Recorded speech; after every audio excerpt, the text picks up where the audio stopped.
Hello everyone. आज हम लोग डिस्कस करेंगे ट्रांसपोर्टेशन इन एनिमल्स चैप्टर को। इस चैप्टर में हम लोग जो टॉपिक्स पढ़ेंगे वो है ब्लड, ब्लड वेसल्स, हार्ट, जो कम्प्लीटली मिलके हमारे ब्लड सर्कुलेटरी सिस्टम को बनाता है। तो हम शुरू करते हैं ट्रांसपोर्टेशन इन एनिमल्स। इससे पहले हम लोग ब्लड वाला वीडियो देख चुके हैं और इस वीडियो में हम लोग सर्कुलेटरी सिस्टम के बारे में पढ़ेंगे जिसमें ब्लड वेसल्स और हार्ट होगा। तो in human main transportation system जो है वो ब्लड सर्कुलेटरी सिस्टम है। और ब्लड सर्कुलेटरी सिस्टम जो है वो बना है तीन चीज़ों से मिलकर। पहला है ब्लड, दूसरा है ब्लड वेसल्स और तीसरा है हार्ट। तो ब्लड के बारे में तो हम लोग पहले पढ़ चुके हैं इससे पहले वाले वीडियो में। इस वीडियो में हम लोग ब्लड वेसल्स के बारे में देखेंगे। तो ब्लड वेसल्स कुछ नहीं है, यह नेटवर्क ऑफ ट्यूब्स है। ट्यूब्स जो मस्कुलर ट्यूब्स होते हैं, पाइप लाइक स्ट्रक्चर, लेकिन नैरोअर होता है। और यह नेटवर्क ऑफ ट्यूब्स है थ्रू विच ब्लड फ्लोज, जिससे होकर के ब्लड फ्लो करता है। और हमारे बॉडी में, ह्यूमन बॉडी में 3 टाइप्स के ब्लड वेसल्स होते हैं जिनसे होकर के ब्लड फ्लो करता है। वो क्या क्या है? तो पहला है आर्टरी, दूसरा है वेन और तीसरा है कैपिलरीज। तो ये 3 प्रकार के ब्लड वेसल्स हमारे बॉडी में पाए जाते हैं।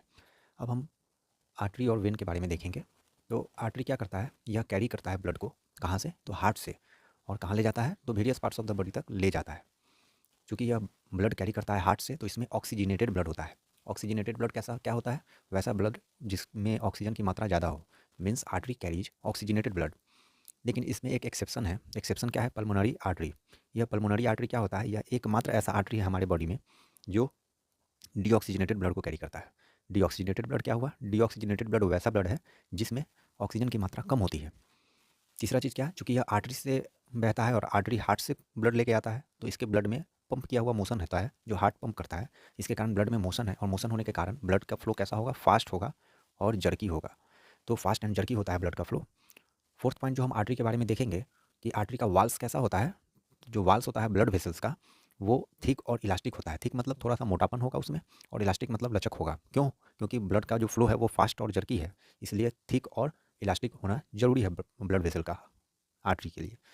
और फिफ्थ पॉइंट हम क्या देखेंगे कि भाल्व्स आर एब्सेंट। चूंकि इसके ब्लड में मोशन होता है तो भाल्व्स की कोई आवश्यकता नहीं होती है। तो ये आर्टरी के बारे में हम लोगों ने पॉइंट को देखा और इसको हम डेफिनेशन के रूप में भी यूज कर सकते हैं। और जब हम आर्टरी और वेन्स के बीच में डिफ्रेंशिएट करेंगे उसमें भी इन पॉइंट्स का इस्तेमाल कर सकते हैं। अब हम वेन के बारे में देखते हैं। तो वेन कैरी करता है ब्लड को कहाँ से? अलग अलग बॉडी के पार्ट से, और ले कहाँ जाता है? तो हार्ट तक। तो vein carries blood from various parts of the body to the heart. दूसरा पॉइंट हम देखेंगे कि it carries deoxygenated blood. Vein जो है डीऑक्सीजनेटेड ब्लड को कैरी करता है। डीऑक्सीजनेटेड ब्लड क्या है? वैसा ब्लड जिसमें ऑक्सीजन की मात्रा कम हो, वैसे ब्लड को हम लोग डीऑक्सीजनेटेड ब्लड कहते हैं। इसमें भी एक एक्सेप्शन है। एक्सेप्शन क्या है? Pulmonary vein. पल्मोनरी वेन क्या होता है? वैसा वेन जो ऑक्सीजनेटेड ब्लड को कैरी करता है, मीन्स उस प्रकार के ब्लड को जिसमें ऑक्सीजन की मात्रा ज़्यादा होती है। थर्ड पॉइंट हम देखेंगे कि जो वेन में ब्लड फ्लो करता है वो लो स्पीड का होता है और उसका प्रेशर भी कम होता है। अब लो स्पीड का क्यों होता है? क्योंकि यह हार्ट से ब्लड को कैरी नहीं करता है, इसमें पंप किया हुआ ब्लड नहीं होता है। ये different parts of the body से ब्लड को हार्ट की ओर ले जा रहा होता है। इसके कारण इसके ब्लड में स्पीड, फ्लो में स्पीड कम होता है और प्रेशर भी कम होता है। फोर्थ पॉइंट क्या है? वाल्स जो होते हैं ब्लड वेसल के वो थिन होते हैं और इलास्टिक तो होते ही हैं, है ना। थिन मतलब कि पतला होता है ना। पतला इसलिए होता है कि इसके ब्लड में फ्लो ज़्यादा नहीं है। और इलास्टिक, लेस इलास्टिक होगा।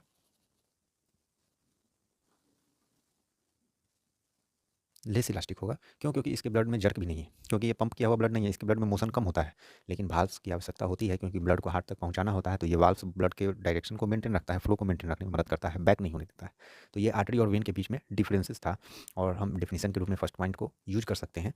और जब डिफ्रेंशिएट बिटवीन पूछा जाए तो यूज कर सकते हैं। ऑब्जेक्टिव के लिए ये पॉइंट काफ़ी इंपॉर्टेंट है कि पल्मोनरी आर्टरी एक ऐसा आर्टरी है जो डीऑक्सीजनेटेड ब्लड को कैरी करता है, और ये पल्मोनरी वेन एक ऐसा वेन है जो ऑक्सीजनेटेड ब्लड को कैरी करता है। जनरली बॉडी में जितने भी वेन है वो डीऑक्सीजनेटेड ब्लड को कैरी करते हैं, लेकिन पल्मोनरी वेन एक ही मात्र ऐसा वेन है जो ऑक्सीजनेटेड ब्लड को कैरी करता है। तो इस प्रकार से इन दोनों के डिफरेंस को हम लोग देखें। अब हम कैपिलरीज के बारे में जान।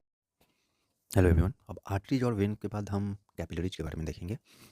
कैपिलरीज कुछ नहीं है, यह एक्सट्रीमली थिन ब्लड वेसल्स होता है जो कनेक्ट करने का काम करता है आर्टरीज और वेंस को। मीन्स यह एक्सट्रीमली थिन ब्लड वेसल्स है जो कनेक्ट करता है आर्टरीज और वेंस को। इसकी प्राइमरी फंक्शन क्या है? तो इसका प्राइमरी फंक्शन है एक्सचेंज करना मटेरियल्स का। किनके किनके बीच? ब्लड और टिश्यू सेल्स के बीच। जो भी मटेरियल का एक्सचेंज होता है वो कैपिलरीज के जरिए ही जान करता होता है। तो ब्लड के फंक्शन में हम ऑलरेडी जान चुके हैं कि ब्लड ब्लड क्या करता है? कैरी करने का काम करता है बहुत सारे न्यूट्रिएंट्स को, हार्मोन्स को, वेस्ट्स को। तो ये सारे एक्सचेंज कैसे हो पाते हैं? तो इन कैपिलरीज की मदद से ही हो पाते हैं। तो ये था कैपिलरीज। इसके बाद हम लोग ह्यूमन हार्ट के बारे में पढ़ेंगे। अब हम लोग ह्यूमन हार्ट के बारे में पढ़ेंगे। ह्यूमन हार्ट कुछ नहीं है, एक मस्कुलर ऑर्गन है जो ब्लड में, बॉडी में ब्लड को पंप करता है। और यह लोकेटेड कहाँ होता है? तो यह लोकेटेड होता है लंग्स के बीच में, थोड़ी सी कैविटी में। स्लाइटली टिल्टेड होता है लेफ्ट की ओर। तो ये हार्ट के बारे में है डिस्क्रिप्शन या ब्रीफ इंट्रोडक्शन कि हार्ट क्या है। तो एक मस्कुलर ऑर्गन है जो ब्लड को पंप करता है हमारे बॉडी में, और यह लोकेटेड होता है लंग्स के बीच में, थोरेसिस कैविटी में होता है, और स्लाइटली टिल्टेड होता है लेफ्ट की ओर। जब हम इसके स्ट्रक्चर के बारे में बात करेंगे कि इसकी बनावट संरचना किस प्रकार की है, तो यह 4 चेम्बर्ड ऑर्गन है। देख रहे हैं आप, 1 2 3 4, ये 4 चेम्बर्ड ऑर्गन है। अपर 2 को हम लोग ऑरिकल बोलते हैं, एक राइट साइड में जो हो गया राइट ऑरिकल, लेफ्ट साइड में जो हो गया लेफ्ट ऑरिकल। तो अपर 2 चेम्बर्स को हम लोग ऑरिकल बोलते हैं, राइट साइड वाले अपर चेम्बर को राइट ऑरिकल, लेफ्ट साइड वाले अपर चेम्बर को लेफ्ट ऑरिकल।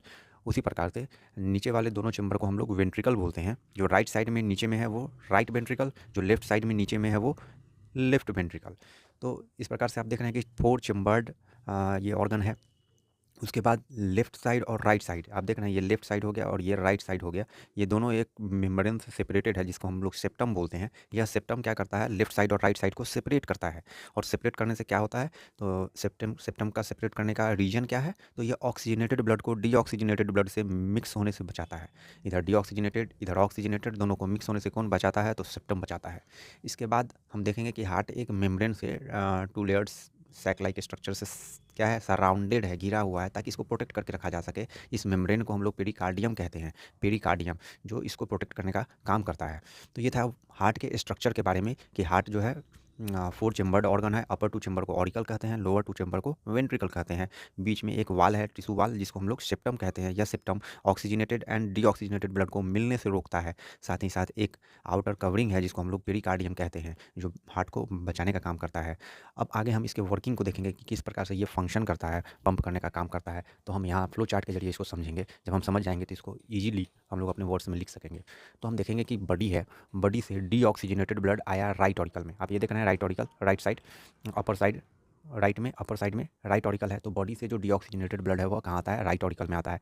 अब राइट ऑरिकल और राइट वेंट्रिकल के बीच में ये वाल्व है, वाल्व जब ये कॉन्ट्रैक्ट करेगा, वाल्व ओपन होगा, ब्लड कहाँ जाएगा, राइट वेंट्रिकल में आ जाएगा, राइट ऑरिकल से राइट वेंट्रिकल में आ जाएगा। तो बॉडी से डीऑक्सीजनेटेड ब्लड चलता है, राइट ऑरिकल में जाता है, राइट ऑरिकल का वाल्व ओपन होता है, तो ब्लड कहाँ आएगा, राइट वेंट्रिकल में आएगा। जब राइट वेंट्रिकल में ब्लड आया तो आप यहाँ से देख रहे हैं कि ओपनिंग है, जिसको हम लोग पल्मोनरी आर्टरी बोलते हैं। यह एक्सेप्शन है पल्मोनरी आर्टरी कि ये it is only artery in the body that carries deoxygenated blood. तो यहाँ से ब्लड जो है आपका डीऑक्सीजनेटेड ब्लड चलता है और कहाँ जाता है, लंग्स में, लंग्स में आता है। लंग्स में क्यों आता है, क्योंकि लंग्स ही जो है गैसियस एक्सचेंज का माध्यम है। It allows gases exchange, because हम जानते हैं कि इसमें बहुत सारे गैसेस होते हैं। CO2 को बाहर निकालना होता है, O2 को एब्जॉर्व करना होता है, तो ये सारा काम लंग्स में होता है। जब लंग्स में ब्लड आ गया, यहाँ से क्या होता है, यह ऑक्सीजनेटेड हो जाता है, और ऑक्सीजनेटेड ब्लड पल्मोनरी वेन के जरिए। फिर याद रहे पल्मोनरी वेन यहाँ पर एक एक्सेप्शन है। क्यों एक्सेप्शन है, क्योंकि हम लोग वेंस के बारे में पढ़े हैं कि वेंस जनरली क्या होते हैं, डीऑक्सीजनेटेड ब्लड को कैरी करते हैं, लेकिन पल्मोनरी वेन एक ऐसा वेन है जो ऑक्सीजनेटेड ब्लड को कैरी करता है। तो लंग्स से जो है पल्मोनरी वेन के जरिए ब्लड कहाँ पहुँचता है, लेफ्ट ऑरिकल में आता है। ये देखिए, लंग्स से पल्मोनरी वेन के जरिए लेफ्ट ऑरिकल में आया। अब फिर आप देखेंगे लेफ्ट ऑरिकल और लेफ्ट वेंट्रिकल के बीच में एक वाल्व है। अब यह वाल्व ओपन होता है, ब्लड यहाँ से लेफ्ट ऑरिकल से लेफ्ट वेंट्रिकल में आ जाता है। यहाँ देख रहे हैं लेफ्ट ऑरिकल से लेफ्ट वेंट्रिकल में ब्लड गया, ऑक्सीजनेटेड ब्लड जाता है। किस प्रकार से जाता है, यहाँ पे वाल्व होता है, वाल्व ओपन हुआ। अब हम आपका काम है कि वाल्व देखिएगा 2 प्रकार के होते हैं, एक बाइकस्पिड वाल्व और एक ट्राइकस्पिड वाल्व। अब ये बाइकस्पिड है या ये है, ये आपको डिसाइड करना है, खोजना है, पढ़ना है। तो ऑक्सीजनेटेड ब्लड आया लेफ्ट वेंट्रिकल में। अब लेफ्ट वेंट्रिकल में जब ब्लड आ गया तो ओर्टा के जरिए यहाँ से ऑक्सीजनेटेड ब्लड हमारे बॉडी में फ्लो करता है। ओर्टा के जरिए ऑक्सीजनेटेड ब्लड हमारे बॉडी में फ्लो करता है, ओर्टा के जरिए ऑक्सीजनेटेड ब्लड हमारे बॉडी में फ्लो करता है। तो हम क्या देखें कि हमारा हार्ट है एक 4 चेम्बर्ड ऑर्गन है। देख रहे हैं अपर 2 चेम्बर को हम लोग ऑरिकल कहते हैं, राइट साइड में जो हो गया राइट ऑरिकल, लेफ्ट साइड में जो हो गया लेफ्ट ऑरिकल। वहीं नीचे वाले दोनों चेम्बर्स को हम लोग वेंट्रिकल कहते हैं, राइट साइड में जो हो गया राइट वेंट्रिकल, लेफ्ट साइड में जो हो गया लेफ्ट वेंट्रिकल।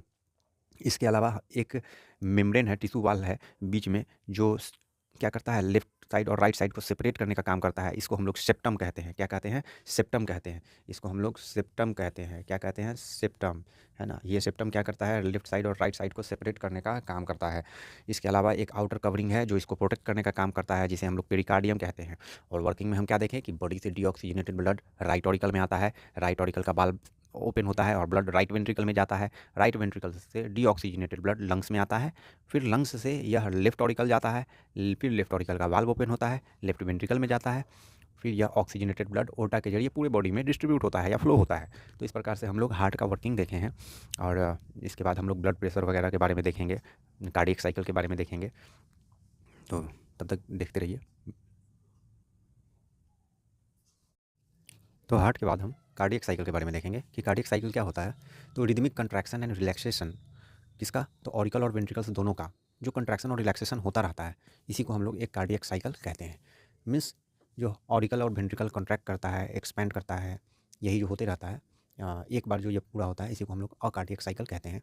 इसके बाद हम ऐसे नोड के बारे में देखेंगे, साइनो एट्रियल नोड। यह क्या है, इसको नेचुरल पेसमेकर कहा जाता है, जो क्या करता है, वेव जनरेट करता है हमारे हार्ट में, कार्डियक इम्पल्स जनरेट करता है ऐसे नोड। और जब यह ऐसे नोड डैमेज हो जाता है या अफेक्टेड हो जाता है, तो इसी की जगह पे आर्टिफिशियल पेसमेकर लगाया जाता है। आर्टिफिशियल पेसमेकर क्या है, यह भी स्टिमुलेट करने का काम करता है हार्ट को इलेक्ट्रिकली, और एक रेगुलर इंटरवल ऑफ टाइम पर स्टिमुलेट करते रहता है, जिससे जो व्यक्ति है वो जिंदा रह सके, उसका ब्लड पंप हो सके। तो ऐसे नोड कुछ नहीं, साइनो एट्रियल नोड है, जो पेसमेकर होता है, नेचुरली हम लोग को मिला हुआ है, जो कार्डियक इम्पल्स जनरेट करता है। अब इसके अलावा हम कोरोनरी आर्टरीज के बारे में देखेंगे, जो हार्ट में ही है। कोरोनरी आर्टरी क्या है, तो आर्टरी जो ब्लड कैरी करता है मसल्स ऑफ हार्ट तक, उसी को हम लोग कोरोनरी आर्टरीज कहते हैं। जब आप लोग हार्ट अटैक के बारे में सुने होंगे, जब इसी कोरोनरी आर्टरीज में कोई ब्लॉकेज आता है या वो जाम हो जाता है या कोई डिस्टर्बेंस आता है, तो हार्ट अटैक होता है। इसके बाद हम लोग ब्लड प्रेशर के बारे में देखेंगे। ब्लड प्रेशर क्या है, तो force exerted by blood on the walls of blood vessel. Means blood के द्वारा जो फोर्स, जो बल लगाया जाता है ब्लड वेसल्स के दीवालों पे, वाल्स पे, इसी को हम लोग ब्लड प्रेशर कहते हैं। तो ब्लड वेसल क्या है, बेसिकली एक पाइप लाइक स्ट्रक्चर है। इस पाइप लाइक स्ट्रक्चर से जब ब्लड फ्लो करता है, तो क्या होता है, कुछ प्रेशर क्रिएट होगा, कुछ फोर्स लगता होगा वाल पे, उसी को ब्लड प्रेशर कहते हैं। और यह दो स्टेप में हम लोग देखते हैं। पहला सिस्टोलिक प्रेशर, यह क्या होता है, जब कॉन्ट्रैक्शन के दौरान, वेंट्रिकुलर कॉन्ट्रैक्शन के द्वारा जो प्रेशर के दौरान जो प्रेशर आर्टरी में रहता है, ब्लड प्रेशर जो आर्टरी में रहता है, उसी को सिस्टोलिक प्रेशर कहते हैं। मतलब जब कॉन्ट्रैक्ट करता है, वेंट्रिकुलर कॉन्ट्रैक्शन के दौरान आर्टरीज के अंदर, वेन नहीं, आर्टरीज के अंदर जो ब्लड प्रेशर होता है, उसी को सिस्टोलिक प्रेशर कहते हैं। और रिलैक्सेशन के दौरान, वेंट्रिकुलर रिलैक्सेशन के दौरान आर्टरीज के अंदर जो ब्लड प्रेशर होता है, उसी को हम लोग डायस्टोलिक प्रेशर कहते हैं। याद रखना है कि आर्टरीज में हम लोग देख रहे हैं, नॉर्मल ह्यूमन का जो ब्लड प्रेशर है 120/80 है। 120 सिस्टोलिक हो गया, 80 डायस्टोलिक हो गया। इसका यूनिट हम क्या देखेंगे, mm/Hg, mm/Hg। अब इसके बाद इस ब्लड प्रेशर को मेजर करने के लिए एक इंस्ट्रूमेंट होता है, जिसका नाम है स्फिग्मोमैनोमीटर, जिसके द्वारा हम लोग ब्लड प्रेशर को मेजर कर सकते हैं। तो ये था हार्ट से रिलेटेड या ब्लड सर्कुलेटरी सिस्टम से रिलेटेड टॉपिक। नेक्स्ट वीडियो के लिए चैनल को सब्सक्राइब करें, वीडियो को लाइक करें। Thank you.